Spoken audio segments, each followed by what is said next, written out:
सभी को जय मसीह की।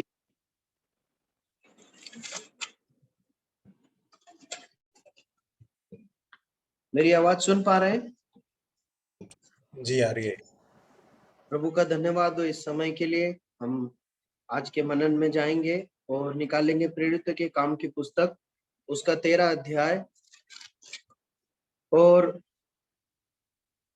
उसकी 13 आयत से 14 अध्याय की 7 आयत तक पढ़ लेंगे। जल्दी से पढ़ें। प्रेरित के काम 13 अध्याय 13 आयत से 14 अध्याय की 7 आयत तक।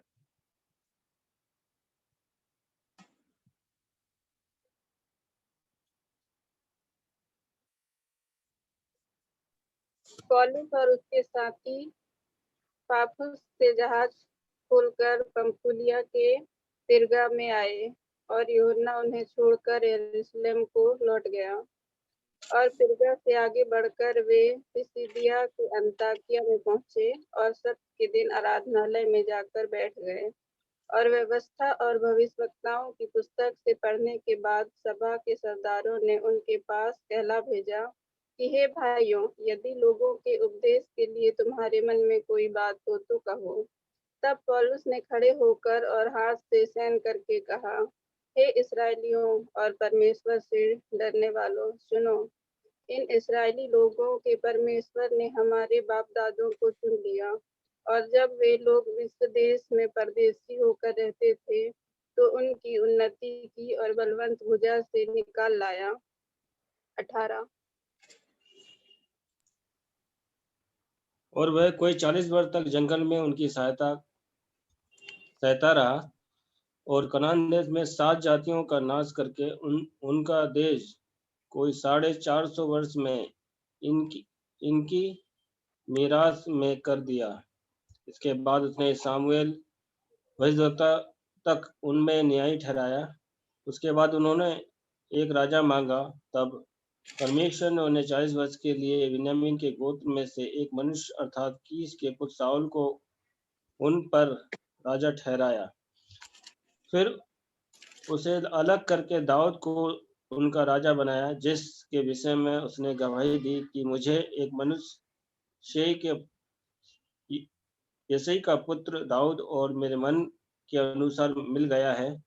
वही मेरी सारी इच्छा पूरी करेगा। इसी के वंश से परमेश्वर ने अपनी प्रजा के अनुसार इज़राइल के पास एक उद्धारकर्ता अर्थात यीशु को भेजा, जिसके आने से पहले यूहन्ना ने सब इज़राइलियों को मन फिराव के बपतिस्मा का प्रचार किया। और जब यूहन्ना अपना दौर पूरा करने पर था तो उसने कहा, तुम मुझे क्या समझते हो? मैं वह नहीं, वरन देखो, मेरे बाद एक आने वाला है जिसके पांवों की जूती मैं खोलने के योग्य नहीं। हे भाइयों, तुम जो इब्राहिम की संतान हो और तुम जो परमेश्वर से डरते हो, तुम्हारे पास इस उद्धार का वचन भेजा गया। 27।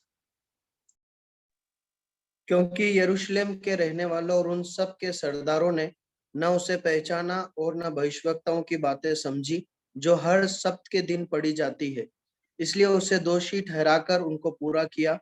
उन्होंने मार डालने के योग्य कोई दोष उसमें न पाया, तो भी पिलातुस से विनती की कि वह मार डाला जाए। और जब उन्होंने उसके विषय में लिखी हुई सब बातें पूरी की तो उसे क्रूस पर से उतारकर कब्र में रखा। परंतु परमेश्वर ने उसे मरे हुओं में से जिलाया, और वह उन्हें जो उसके साथ गलील से यरूशलेम आए थे बहुत दिनों तक दिखाई देता रहा। लोगों के सामने अब वही उसके गवाह हैं। और हम तुम्हें उस प्रतिज्ञा के विषय में जो बाप दादों से की गई थी यह सुसमाचार सुनाते हैं कि परमेश्वर ने यीशु को जिलाकर वही प्रतिज्ञा उसकी संतान के लिए पूरी की, जैसा दूसरे भजन में भी लिखा है कि तू मेरा पुत्र है, आज मैं ही ने तुझे जन्माया है। और उसके इस रीति से मरे हुए में से जिलाने के विषय में भी कि वह कभी ना सड़े, उसने यूं कहा है कि मैं दाऊद पर उसकी पवित्र और अचल कृपा तुम पर करूंगा। इसलिए उसने एक और भजन में भी कहा है कि तू अपने पवित्र जन को सड़ने न देगा, क्योंकि दाऊद तो परमेश्वर की इच्छा के अनुसार अपने समय में सेवा करके सो गया और अपने बाप दादों में जा मिला और सड़ भी गया, परंतु जिसको परमेश्वर ने जिलाया वह सड़ने नहीं पाया।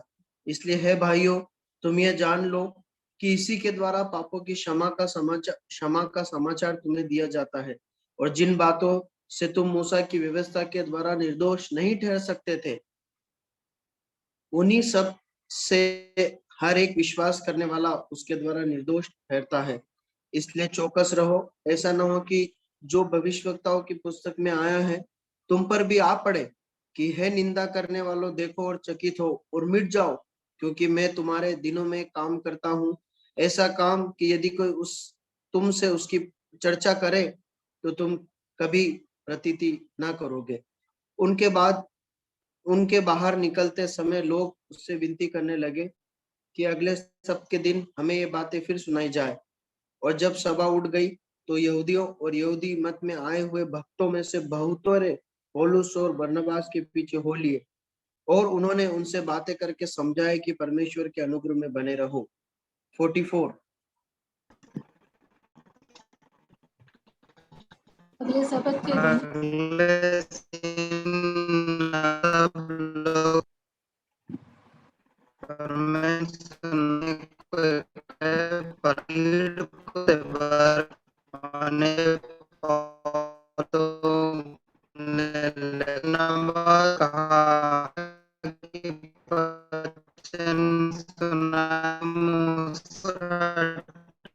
जीवन को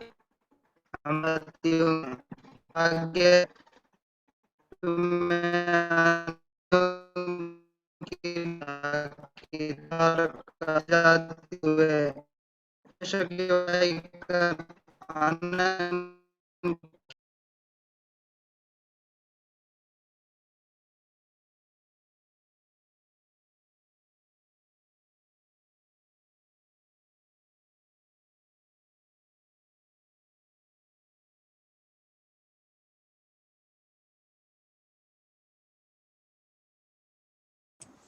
भाई विंसी का सिग्नल पुअर था शायद।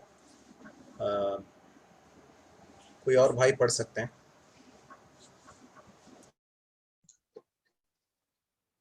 अपने सप्ताह के दिन नगर के प्राय सब लोग परमेश्वर का वचन सुनने को इकट्ठे हो गए, परंतु यहूदी की भीड़ को देखकर दाह से भर गए और निंदा करते हुए पौलुस की बातों के विरोध में बोलने लगे। तब पौलुस और बरनबास ने निडर होकर कहा, अवश्य था कि परमेश्वर का वचन पहले तुम्हें सुनाया जाता, परंतु जब कि तुम उसे दूर करते हो और अपने को अनंत जीवन के योग्य नहीं ठहराते, तो देखो हम अन्य जाति की ओर फिरते हैं, क्योंकि प्रभु ने हमें यह आज्ञा दी है कि मैंने तुझे अन्य जातियों के लिए ज्योति ठहराया है, ताकि तू पृथ्वी की छोर तक उद्धार का द्वार हो। यह सुनकर अन्य जाति आनंदित हुए और परमेश्वर के वचन की बड़ाई करने लगे, और जितने अनंत जीवन के लिए ठहराए गए थे उन्होंने विश्वास किया।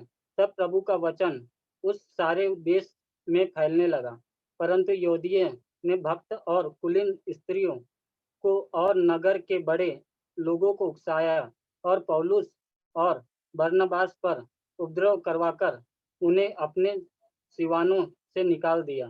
तब वे उनके सामने अपने पांवों की धूल झाड़कर इकुनियम को गए, और चेले आनंद से और पवित्र आत्मा से परिपूर्ण होते रहे। 14 अध्याय।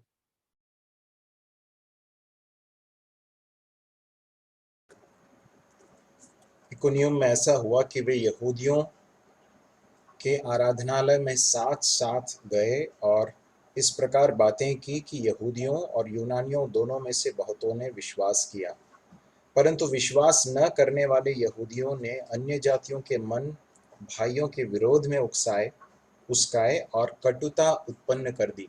वे बहुत दिन तक वहां रहे और प्रभु के भरोसे पर हियाव से बातें करते थे, और वह उनके हाथों से चिन्ह और अद्भुत काम करवाकर अपने अनुग्रह के वचन पर गवाही देता था।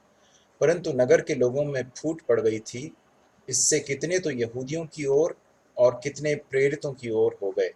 परंतु जब अन्य जातीय और यहूदी उनका अपमान और उन पर पथराव करने के लिए अपने सरदारों समेत उन पर दौड़े, तो वे इस बात को जान गए और लुकाउनिया के लुस्त्रा और दिर्बे नगरों में और आसपास के प्रदेशों में भाग गए और वहां सुसमाचार सुनाने लगे। परमेश्वर अपने वचन के पढ़े और सुने जाने पर अधिकारी से आशीष दे। पिछले सप्ताह भी हमने इसी भाग से मनन किया था और कुछ और बातें हैं जो आज हम इसी भाग से सीखने की कोशिश करेंगे। देखिए, हम एक बार थोड़ा सा पिछली बातों को दोहरा लेंगे ताकि हमें संदर्भ समझ में आ जाए। हमने देखा था कि पौलुस और बरनबास और यूहन्ना अपनी पहली मिशनरी यात्रा पर हैं और वो इस यात्रा के दौरान पिसिदिया के अंताकिया में पहुंचते हैं और वहां पहुंचने से पहले यूहन्ना उनका साथ छोड़कर चले जाते हैं और फिर पिसिदिया के अंताकिया में आराधनालय में वो जाते हैं जैसे कि उनकी रीति थी और रीति के अनुसार ही उन्हें, इसलिए कि वो बाहर से आए हुए यहूदी थे, तो उन्हें परमेश्वर के वचन से, व्यवस्था से कुछ बातों को बांटने के लिए कहा जाता है। तो फिर हम देखते हैं कि 13 अध्याय की 13 आयत से पौलुस वहां पर संदेश देना आरंभ करते हैं और हमने कुछ सच्चाइयों को देखा था कि किस प्रकार जो मन में भरा होता है वही मुंह पर आता है और इसलिए कि पौलुस के हृदय में परमेश्वर के वचन अधिकाई से भरे हुए थे, तो समय आने पर परमेश्वर के आत्मा ने उन्हीं वचनों के द्वारा उसे उभारा, सामर्थ्य दी और वचन बांटने के लिए अनुग्रह दिया। तो हमने देखा था कि हमें परमेश्वर के वचन से हमको अपने आप को भरना है और परमेश्वर के वचन के पढ़ने के द्वारा ये संभव है। फिर हमने देखा था कि पौलुस जो है एक लिंक बनाता है, मतलब हमने ये देखा था मुख्य रूप से कि जब भी हम परमेश्वर के वचन को बांटते हैं, सुसमाचार बांटते हैं, तो जरूरी है कि हम जिसे हम सुसमाचार बांट रहे हैं उसकी भाषा और उसका विश्वास, धर्म, संस्कृति और उसके समझने योग्य शब्दों का प्रयोग करते हुए हम वचन को बांटें। और हमने देखा था कि किस प्रकार पौलुस अलग अलग तरीके से, मतलब वो पहले इब्राहिम से लेकर यूहन्ना तक एक लिंक बनाता है प्रभु यीशु मसीह के संबंध में, फिर उसके बाद सुसमाचार सुनाता है, उसके बाद चुनौती देता है। फिर हमने एक बात और देखी थी कि प्रभु ने बहुत दया इस्राएलियों पे की, लेकिन उनका जीवन ऐसा था कि प्रभु को बहुत वो क्रोध दिलाते थे, प्रभु उनकी सहता था। फिर हमने एक और सच्चाई देखी थी कि वो लोग व्यवस्था को पढ़ते थे हर सप्ताह के दिन, लेकिन उसे समझते नहीं थे, वो समझ नहीं पाए और इसी कारण उन्होंने मसीह को पहचाना नहीं और क्रूस पर चढ़ा दिया। फिर हमने देखा था कि किस प्रकार जो लोग सुसमाचार का को इनकार कर देते हैं, परमेश्वर का दंड उस पर आता है। जब मैं इस भाग पर मनन कर रहा था तो परमेश्वर ने कुछ और बातें इसी भाग में से प्रकट की जो आज हम मनन करेंगे। देखिए, प्रेरितों के काम की पुस्तक, ये शीर्षक जो दिया गया इसी से समझ में आता है, इसमें प्रेरितों के काम की वर्णन दिए गए और आप शुरू से आखिरी तक देखते हैं कि अलग अलग प्रेरित, पतरस, याकूब, यूहन्ना और पौलुस, इन प्रेरितों के कार्य जो है उसका ये विवरण है। लेकिन मैं आपको बताऊं कि कई बाइबल पंडितों ने इस पुस्तक को एक और नाम दिया है और वो नाम है पवित्र आत्मा के काम की पुस्तक। और ऐसा इसलिए उन्होंने कहा है क्योंकि पवित्र आत्मा के कार्यों को इस पुस्तक में अधिकाई से हम देख पाते हैं। क्योंकि जब प्रेरित भी कार्य करते थे, प्रभु यीशु मसीह के चेले लोग भी कार्य करते थे, तो बार बार बताया गया है कि वो परमेश्वर के आत्मा से परिपूर्ण होकर या प्रेरणा में काम किया करते हैं, जिसे हम अभी तक देखते आए हैं और आगे भी देखते हैं। अब देखिए, यहाँ पर एक भाषण है, मतलब एक उपदेश दिया गया है। इसके पहले भी कुछ भाषण दिए गए हैं। अगर आप नोट कर रहे हैं तो लिख लीजिए, पढ़ने की जरूरत नहीं है। प्रेरितों के काम की पुस्तक 2 4 से 36 में एक भाषण है। उसके बाद प्रेरितों के काम की पुस्तक 3, 11 से 26 में एक भाषण है। ये दोनों भाषण पतरस ने दिए हैं। मुख्य रूप से ये भाषण लिखे गए, ठीक है। फिर प्रेरितों के काम 7 अध्याय 1 से 53 में एक भाषण है जो स्तिफनुस ने दिया, है ना। उसके बाद यहाँ पर हम देखते हैं 13 अध्याय की 13 आयत से 41 आयत तक एक भाषण या एक उपदेश देखते हैं जो पौलुस ने दिया। इसके अलावा भी छोटे मोटे उपदेश होते रहे हैं जो हम देखते हैं, और भी हुए होंगे, परंतु जब व्यवस्थित एक भाषण को जहां पर विशेषकर यहूदी समुदाय को संबोधित किया गया, ध्यान दीजिएगा, जो भाग मैंने आपके सामने बोले गए हैं वो मुख्य रूप से या तो आराधनालय में या फिर यहूदियों के सामने, इस्राएली जाति के झुंड के सामने ये प्रचार किया गया। अब मैं आपको ये बात क्यों बता रहा हूं, आपको ताज्जुब होगा कि यदि आप इन सब उपदेशों को पढ़ेंगे एक के बाद एक, यदि आप इस भाषण को पढ़ेंगे तो आपको समझ में आएगा ये तीनों जो 3 व्यक्तियों के द्वारा जो दिए गए भाषण है, पतरस, स्तिफनुस और पौलुस, ये एक ही प्रकार के हैं, या इनकी जो है रूपरेखा एक ही है, इनके मैसेज के कंटेंट्स, मैसेज के विषय एक ही है। जैसे समझने के लिए मैं आपको बता दूं कि ये तीनों जो है इब्राहिम के विषय में बात करते हैं, इसराइल के पूर्वजों के बारे में बात करते हैं, फिर ये मूसा के बारे में बातें करते हैं तीनों लोग, फिर ये इसराइल के मिस्र में जाने, बंधुआई में जाने की बात करते हैं, फिर मिस्र से छुड़ाए जाने की बात करते हैं, फिर दाऊद की बात करते हैं, फिर ये प्रभु यीशु मसीह तक इस प्रकार एक क्रम बनाकर लेकर आते हैं। देखिए 3 व्यक्ति हैं और तीनों अलग अलग है ना। पतरस तो शुरू से प्रभु यीशु मसीह के साथ रहा। स्तिफनुस को हम देखते हैं कि वो एक चेला था, मतलब वो 12 प्रेरितों में से नहीं था, बाद में प्रभु यीशु मसीह के चेला बना। उसके बाद पौलुस तो सताने वाला था, बाद में प्रभु यीशु मसीह के का चेला बना।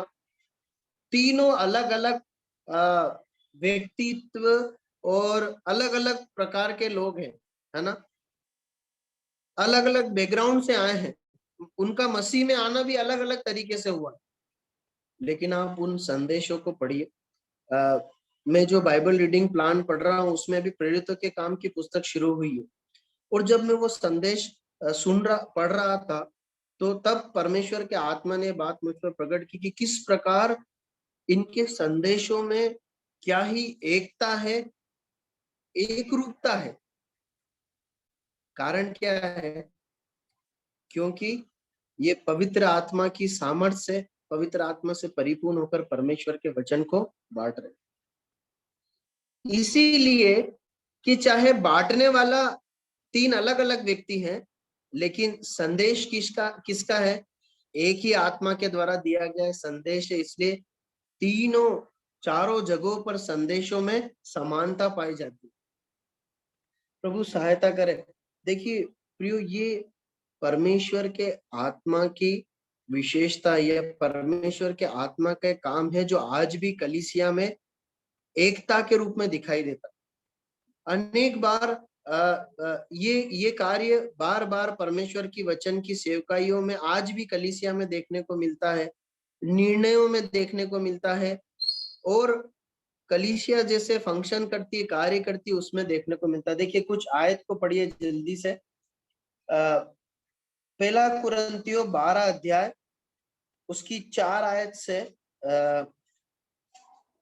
4 आयत पढ़िए। पहला कुरिन्थियों 13 अध्याय 4 आयत पढ़िए। क्या लिखा है? प्रेम धीरजवंत है और कृपालु है। प्रेम, माफ कीजिए मैं 12 का 4। हाँ 12 का 6 पढ़िए। और प्रभावशाली 12 का 4 पढ़िए। 12 का 4। वरदान तो कई प्रकार के हैं परंतु आत्मा एक ही है। देखिए वरदान तो कई प्रकार के हैं परंतु आत्मा एक ही है। ठीक है, थोड़ा और आगे बढ़िए। और सेवा भी कई प्रकार की है, परंतु प्रभु एक ही है। ठीक और है, अब प्रभु 7 आयत पढ़िए। परंतु किसी के लाभ पहुंचाने के लिए हर एक को आत्मा का प्रकाश दिया जाता है। और आगे पढ़िए। क्योंकि एक को आत्मा के द्वारा बुद्धि की बातें दी जाती हैं, और दूसरे को उसी आत्मा के अनुसार ज्ञान की बातें। ठीक है, किसी अब को 11 आयत पढ़िए। परंतु ये सब प्रभावशाली कार्य वही एक आत्मा करता है, और जिसे जो चाहता है वह बांट देता है। 13 आयत पढ़िए। क्योंकि हम सब ने, क्या यहूदी हो क्या यूनानी, क्या दास हो क्या स्वतंत्र, एक ही आत्मा के द्वारा एक देह होने के लिए बपतिस्मा लिया, और हम सबको एक ही आत्मा पिलाया गया। देखिए देखिए, परमेश्वर के वचन की सच्चाई और पवित्र आत्मा के काम की खूबसूरती और महिमा को देखिए। हम सभी के अंदर, चाहे यहूदी हो यूनानी हो, हम सब के अंदर एक ही आत्मा, जो आत्मा उस समय पर पतरस, पौलुस, स्तिफनुस में था, जैसे वो उनमें एक था, वही आत्मा आज हमारे अंदर भी है। और जब कलीसियाई रूप में देखते हैं तो कलीसिया में हर एक भाई, हर एक बहन, चाहे वो एक परमेश्वर के दास के रूप में परमेश्वर के सेवक हो, प्राचीन हो या एक सामान्य जन हो, सभी के अंदर एक ही आत्मा। वो एक ही आत्मा अलग अलग जिम्मेदारियों को कलीसिया में देता है और करवाता है। किसी को वो गाना गाने के लिए परमेश्वर के आत्मा का सामर्थ देता है, किसी को वचन सिखाने के लिए, किसी को घर घर जाकर सेवा करने के लिए, किसी को दान देने के लिए, किसी को प्रोत्साहन करने के लिए, किसी को वचन के गहन शिक्षाओं को बांटने के लिए। कौन करवाता है? एक ही आत्मा करवाता है। परमेश्वर सहायता करे। प्रियो, ये सच्चाइयां क्यों हम देख रहे हैं? हम इसलिए देख रहे हैं ताकि हम समझ पाए कि जिस परमेश्वर की हम भक्ति करते हैं वो एक सच्चा परमेश्वर है। और हम जो है इस संसार में चाहे सांसारिक रूप से जी रहे हो, मतलब संसार जैसे दिखाई देते हो, लेकिन हम और हमारी मंडली, इसका नेतृत्व करने और चलाने वाला कौन है? परमेश्वर का आत्मा है। हम उसे नजरअंदाज नहीं कर सकते, या हम दूसरों की नहीं अपने आप को नहीं देख सकते। प्रभु सहायता करे। अब हम आगे बढ़ते हैं। देखिए, एक और बात है जो वहां पर देखना है। 17 आयत में इस प्रकार लिखा है, प्रेरितों के काम की पुस्तक 13 अध्याय में लौट कर आ जाइए वापस। वहां पर लिखा है, इन इस्राएली लोगों के परमेश्वर ने हमारे बाप दादों को चुन लिया। ठीक है, अब जब पौलुस यहाँ पर कह रहा है तो मुख्य रूप से इब्राहिम की ओर संकेत कर रहा है कि इब्राहिम को चुन लिया। लेकिन आप 27 आयत तक आते आते अगर पढ़ेंगे तो बार बार आपको कुछ लोगों के नाम दिए गए हैं। परमेश्वर समय समय पर लोगों को चुनता गया। परमेश्वर ने न्यायी ठहराए, परमेश्वर ने शमूएल तक भविष्यवक्ताओं को चुना, ठहराया, उसके बाद शाऊल को चुना, उसके बाद दाऊद को चुना, और उसके बाद हम देखते हैं कि परमेश्वर ने प्रभु यीशु मसीह के, परमेश्वर के राज्य के मार्ग की तैयारी के लिए यूहन्ना को चुना।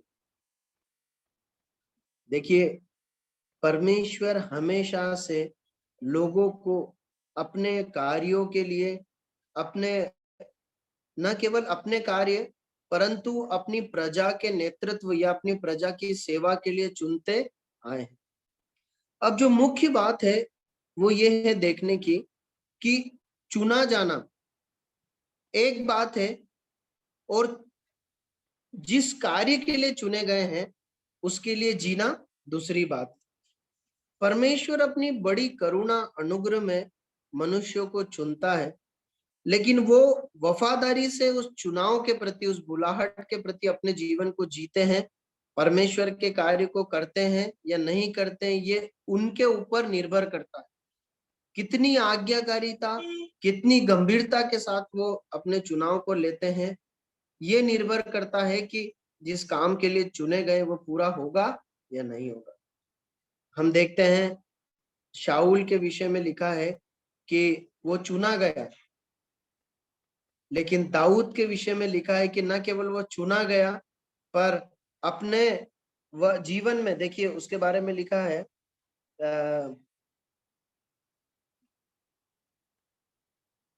इसी 36वीं आयत पढ़िए, 13 का 36 पढ़िए।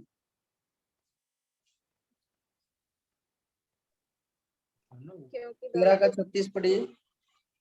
क्योंकि दाऊद तो परमेश्वर की इच्छा के अनुसार अपने समय में सेवा करके सो गया और अपने बाप दादों में जा मिला और सड़ भी गया। देखिए वो सेवा करके सो गया, परमेश्वर ने जो उसे ठहराया था उस कार्य को उसने विश्वास योग्यता के साथ किया। यद्यपि कई गिरावट हम उसके जीवन में देखते हैं, लेकिन जिस कार्य के लिए वो चुना गया था उस कार्य को उसने पूरा किया।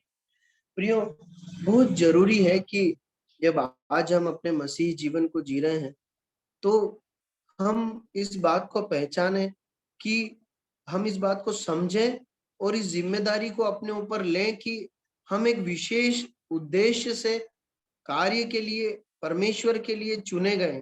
देखिए एक आयत को पढ़िए, यूहन्ना रचित सुसमाचार उसका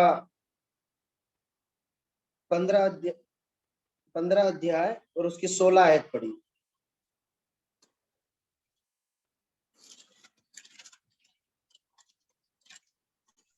तुमने मुझे नहीं चुना परंतु मैंने तुम्हें चुना है और तुम्हें ठहराया ताकि तुम जाकर फल लाओ और तुम्हारा फल बना रहे, कि तुम मेरे नाम से जो कुछ पिता से मांगो वह तुम्हें दे। देखिए इस बात को समझिए कि हम जो आज प्रभु यीशु मसीह के कहलाते हैं, परमेश्वर के कहलाते हैं, हमने नहीं चुना है। ऐसा शायद हमें लग सकता है कि हम विश्वास किए हैं इसलिए हमने चुना है, परंतु सच्चाई क्या है मालूम है? परमेश्वर अपने लोगों को इस धरती पर चुनता है कि वो उसके कहलाएं और उसकी सेवा करें।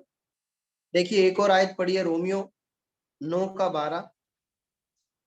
रोमियो 9 का 12 पढ़िए।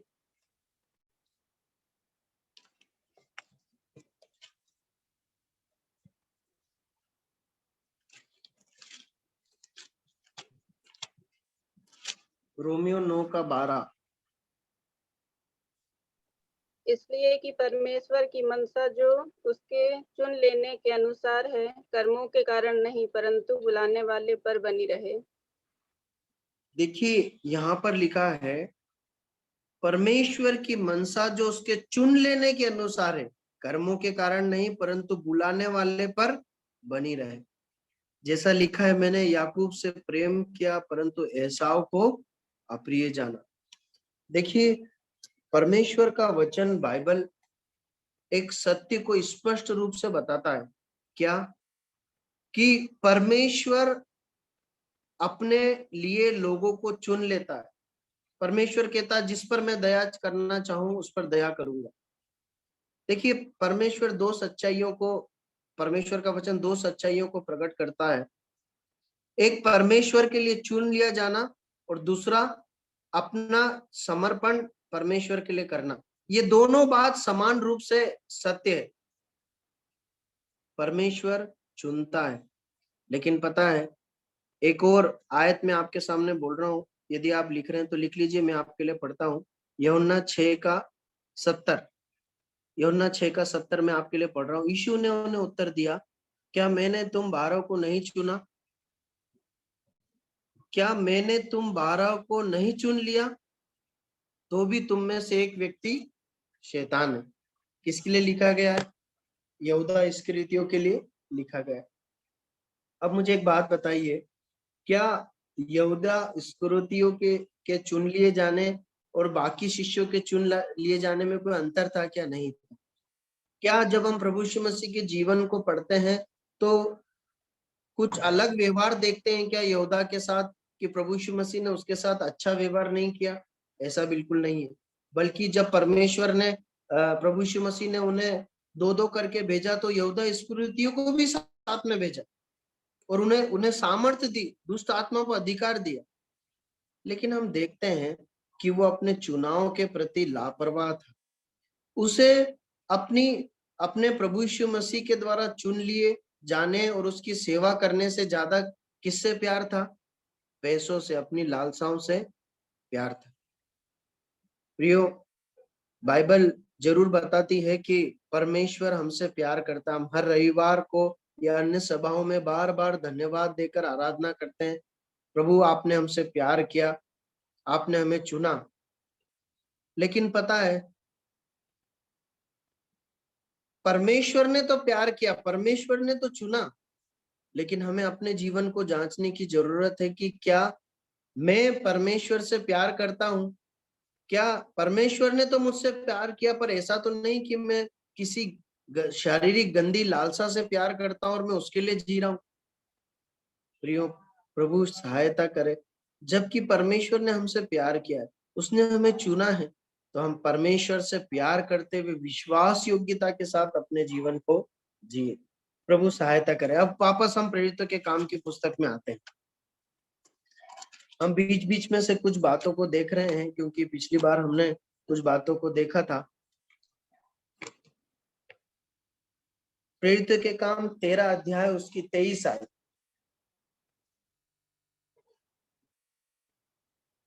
क्या लिखा है, पढ़ लीजिए।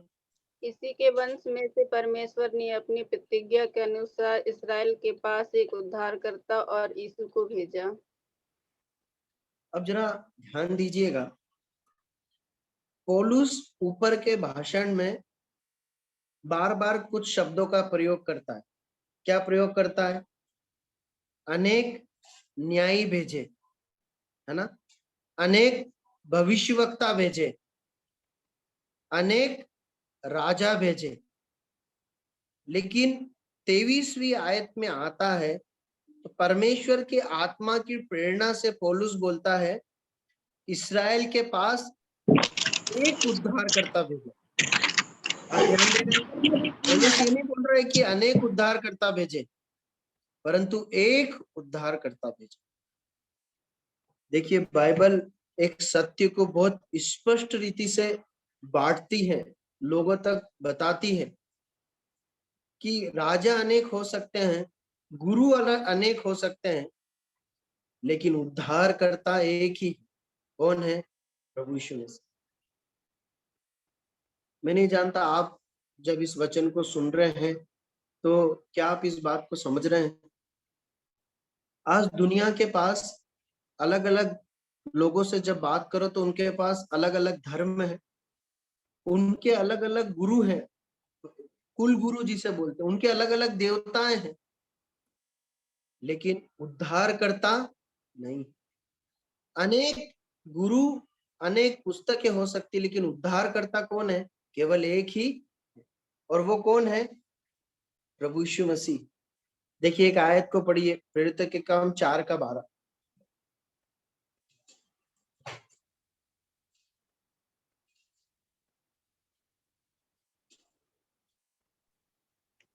क्या तू हमारे पिता याकूब से बड़ा है, जिसने हमें यह कुआं दिया, और आप ही अपने संतान और अपने ढेरों समेत उसमें से प्रेरितों के काम 4:12 ही पढ़ रहे हैं क्या? प्रेरितों के काम 4:12। किसी दूसरे के द्वारा उद्धार नहीं, क्योंकि स्वर्ग के नीचे मनुष्यों में और कोई दूसरा नाम नहीं दिया गया जिसके द्वारा हम उद्धार पा सके। देखिए, ये है वो सत्य जिसे पौलुस यहूदियों को समझाना चाह रहा था कि तुम, ये सही बात है कि तुम्हारे पास भविष्यवक्ता रहे हैं, तुम्हारे पूर्वजों ने स्वर्ग से रोटी खाई है, राजा भी तुम्हारे पास है, प्रतिज्ञा है, व्यवस्था है, सब कुछ है, लेकिन तुम्हारे पास अभी भी एक बात की कमी है। क्या है? तुम्हारे पास उद्धारकर्ता नहीं है। तुम प्रभु यीशु मसीह को ठुकरा कर उद्धार को ठुकरा रहे। प्रियो, आप जब इस वचन को सुन रहे हैं, मैं आपसे एक प्रश्न पूछकर आगे बढ़ना चाहता हूँ। आपके पास सब कुछ हो सकता है, धन दौलत हो सकता है, आप यदि प्रभु यीशु मसीह पर विश्वास नहीं करते हैं तो आप किसी और पर विश्वास करते होंगे, लेकिन मैं आपको बताना चाहता हूं कि उद्धारकर्ता एक ही है। अगर उद्धार पाना है तो प्रभु यीशु मसीह के पास आना होगा। अब देखिए, जब हम इस बात को कहते हैं कि उद्धारकर्ता, प्रभु यीशु मसीह प्रभु भी है, राजा भी है, लेकिन उद्धारकर्ता करके क्यों यहाँ पर विशेष स्पेसिफिक बताया गया है? 38 और 39 आयत पढ़िए इसी की, 38 और 39वीं आयत। इसलिए है भाइयों, तुम जान लो कि इसी के द्वारा पापों की क्षमा का समाचार तुम्हें दिया जाता है, और जिन बातों से तुम मूसा की व्यवस्था के द्वारा निर्दोष नहीं ठहर सकते थे, उन्हीं सब में हर एक विश्वास करने वाला उसके द्वारा निर्दोष ठहरता है। अब देखिए, उद्धारकर्ता करके प्रभु यीशु मसीह को इसलिए बताया गया है, वहां पर पौलुस ने इसलिए बताया है कि यहूदी लोग समझ पाए कि जिस व्यवस्था का, मूसा की जिस व्यवस्था का, विधि नियमों का वो पालन करते आए हैं, उससे पाप क्षमा नहीं हो सकता। प्रभु यीशु मसीह जब ये कहते हैं कि मैं उद्धारकर्ता बनकर आया हूं, मैं उद्धार करता हूं, उद्धार करने वाला मतलब छुटकारा देने वाला, छुड़ाने वाला। किस चीज से छुड़ाता है? वो पाप से छुटकारा देता है, वो पापों की क्षमा देता है। देखिए, इस संसार में आज भी कई लोग कई बातें देने का दावा करते हैं और दे भी सकते हैं। जब प्रभु यीशु मसीह का प्रलोभन हुआ, जब उसकी परीक्षा हुई, तो शैतान ने कहा, मैं सारा संसार तुझे दे दूंगा, मुझे झुककर प्रणाम कर।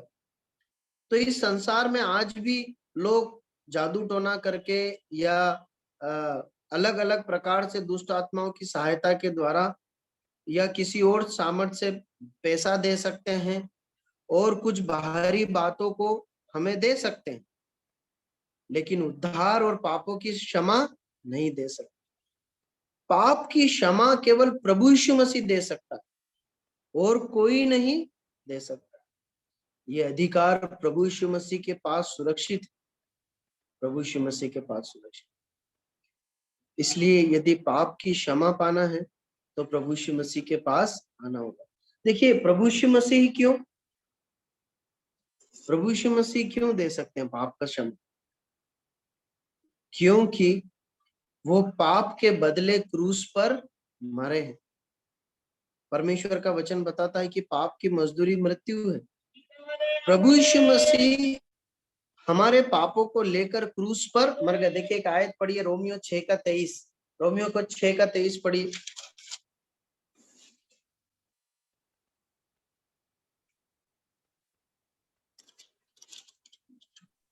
क्योंकि पाप पूरी तो मृत्यु है, परंतु परमेश्वर का वरदान हमारे प्रभु यीशु मसीह में अनंत जीवन है। पाप की मजदूरी मृत्यु है।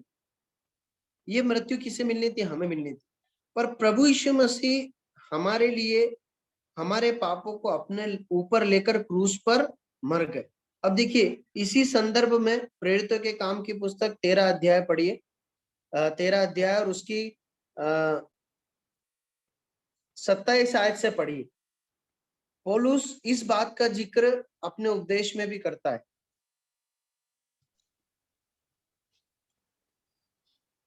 क्योंकि यरूशलेम के रहने वालों और उनके सरदारों ने न उसे पहचाना और न भविष्यवक्ताओं की बातें समझी जो हर सब्त के दिन पढ़ी जाती है, इसलिए उसे दोषी ठहराकर उनको पूरा किया। उन्होंने मार डालने के योग कोई दोष उसमें ना पाया, तो भी पिलातुस से विनती की कि वह मार डाला जाए। और जब उन्होंने उसके विषय में लिखी हुई सब बातें पूरी की, तो उसे क्रूस पर से उतार कर कब्र में रखा, परंतु परमेश्वर ने उसे मरने में से जिलाया। और वह उन्हें जो उसके साथ गलील में यरूशलेम आए थे बहुत दिनों तक दिखाई देता रहा लोगों के सामने। अब वे ही उसके गवाह हैं। और हम तुम्हें उस प्रतिज्ञा के विषय में जो बाप दादों से की गई थी यह सुसमाचार सुनाते हैं कि परमेश्वर ने यीशु को जिलाकर वही प्रतिज्ञा हमारी संतान के लिए पूरी की। आप समझ रहे हैं, बहुत जरूरी था कि उस समय पर यहूदी लोग इस बात को समझे कि मसीह का मरना अवश्य था। प्रभु यीशु मसीह का मरना, यीशु मसीह का मरना यीशु मसीह की पराजय नहीं है, उसका हार जाना नहीं है, उसकी निर्बलता नहीं है, लेकिन यह बहुत जरूरी था कि मसीह अपने प्रजा के लोगों के बदले मरे, संसार के सारे लोगों के पापों के बदले में मरे। और यह भी बहुत जरूरी था कि उन्हें धर्मी ठहराने के लिए, संसार के लोगों को धर्मी ठहराने के लिए वो जीवित तो उठे। इसीलिए परमेश्वर ने उसे मृत्यु में भी दिया, परमेश्वर ने उसे जिला भी दिया। ये है सुसमाचार। देखिए, आप यदि दूसरे भी संदेशों को जिसका जिक्र हमने पहले किया पढ़ेंगे तो आपको समझ में आएगा, वो लोग भी इसी बात को बार बार बोलते हैं, क्या कि यीशु नासरी मारा गया लेकिन परमेश्वर ने उसे जिलाया, वो सामर्थ के साथ जी उठा। हम गवाह हैं, और इसलिए कि वो जीवित हो उठा है, वो पापों की क्षमा देता है। ये है उद्धार का सुसमाचार। ये है वो सुसमाचार जिस पर उस समय यहूदियों को, इस्राएलियों को विश्वास करने की जरूरत थी, और आज इस धरती पर हर एक व्यक्ति को विश्वास करने की जरूरत है। प्रभु यीशु मसीह परमेश्वर के द्वारा भेजा गया मसीहा है, अभिषिक्त है, उद्धार करता है, और वो पापों से क्षमा, मुक्ति और उद्धार देता है। देखिए, अदन की वाटिका में आदम ने पाप किया, और परमेश्वर ने कहा था कि जो यदि तू उस फल को खाए तो तू निश्चय मर जाएगा। लेकिन प्रभु यीशु मसीह उस पाप से, वो पाप जो आदम ने किया था उसके द्वारा हमारे अंदर आया, और हमने करके खुद पापी बने, उससे छुटकारा देने के लिए, उद्धार देने के लिए प्रभु आए। उसके बाद हम 40 से 41वें आयत में पढ़ते हैं कि मनुष्य जो है उस उद्धार के सुसमाचार के प्रति लापरवाही नहीं बरत सकता। देखिए, वहां पर इस प्रकार लिखा है, 41 आयत में लिखा है, देखो और चकित हो और मिट जाओ। क्यों मिट जाओ? क्योंकि मैं तुम्हारे दिनों में ये काम करता हूं, ऐसा काम कि यदि कोई तो तुमसे उसकी चर्चा करे तो तुम प्रतीति ना करोगे। मतलब जो प्रतीति नहीं करेगा वो क्या हो जाएगा? वो मिट जाएगा। जो प्रभु यीशु मसीह को उद्धारकर्ता करके ग्रहण नहीं करेगा वो मिट जाएगा। और उसके बाद हम देखते हैं संदेश समाप्त होता है। बहुत से लोग उस समय जो उस आराधनालय में एकत्रित थे निवेदन करते हैं कि हमें ये संदेश वापस सुनाया जाए, और उनके साथ हो लेते हैं।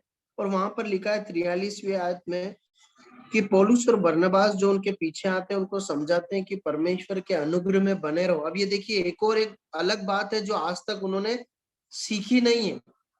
अभी तक वो किस में बने हुए थे? मूसा की व्यवस्था में, विधियों में, कर्म कांडों में बने हुए थे। पौलुस और बरनबास उन्हें सिखाते हैं कि अब अनुग्रह में बने रहना है। प्रभु यीशु मसीह के अनुग्रह में जो उद्धार मिला है, अब उसी अनुग्रह में बने रहना है। अब खतना से, व्यवस्था पालन करने से, इस प्रकार पुराने समय के अनुसार बलिदान चढ़ाने से उद्धार नहीं मिल सकता। परमेश्वर अब इससे प्रसन्न नहीं होगा, परंतु अनुग्रह से, प्रभु यीशु मसीह की पर विश्वास करने से और उसकी सेवा करने से वो प्रसन्न होगा। उसके बाद हम देखते हैं कि जो कुलीन लोग थे, जो यहूदी लोग थे, वो जब अगले सबके दिन पूरा शहर जब इकट्ठा हो जाता है तो भीड़ को देखकर दाह और जलन से भर जाते हैं, उनका विरोध करते हैं, उनको बुरा भला कहते हैं। वो लोग क्या कहते हैं कि हम जो है, ये भला होता कि हम ये आप तक पहुंचाते, ये हमारी प्राथमिक जिम्मेदारी थी, लेकिन हम अन्य जातियों के पास जाते हैं। फिर वो इकुनियुम में आते हैं, और इकुनियुम में भी ठीक वही प्रकार से वो आराधनालय में प्रचार करते हैं जैसा पिछले समय किया। ठीक है, प्रभु सहायता करे। हमारा समय समाप्त हुआ। परमेश्वर ने चाहा तो आने वाले समय में हम इन बातों से और सीखेंगे। परमेश्वर अपने वचन के वो पढ़े और सुने जाने पर, मनन किए जाने पर आशीष दे, और इसके अनुसार करने के लिए और इसमें बने रहने के लिए मदद करे। कोई भी भाई प्रार्थना करे और समाप्त करे।